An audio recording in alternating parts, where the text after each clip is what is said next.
আসসালামু আলাইকুম রহমতুল্লাহি ওবারাকাতু। দেশ এবং বিদেশ থেকে যারা দেখছেন শুনছেন সবাইকে শুভেচ্ছা অভিনন্দন। আমি এই মুহূর্তে দাঁড়িয়ে আছি একটি পার্কের ভিতরে।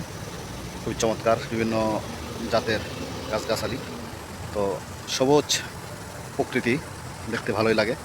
কিন্তু আজীব একটা বিষয় যে সৌদি আরবের মরুভূমি, যেখানে 40-45 ডিগ্রি সেলসিয়াসের গরম, বাইরে মানুষ থাকা কষ্টকর, সেই সময় এই যে গাছগুলা এত চমৎকার, এত সতেজ থাকার কারণ কি?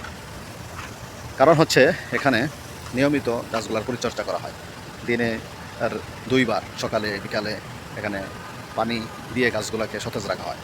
এবং প্রত্যেকটা গাছ রোপণের সময়ই পাইপের মাধ্যমে এমনভাবে সেট করা হয় যে দিনের নির্দিষ্ট একটা সময়ে এই পানির দেওয়ার ব্যবস্থা থাকে, যার কারণে গাছগুলো এই 40-45 ডিগ্রি সেলসিয়াসের মধ্যেও কিন্তু সতেজ থাকে, তরুতাজা থাকে।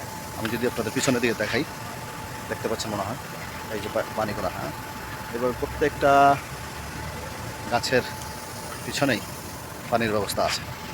তো যার কারণে যতই গরম থাকুক, গাছগুলা সঠিক পরিচর্যার মধ্য দিয়ে সতেজ থাকে।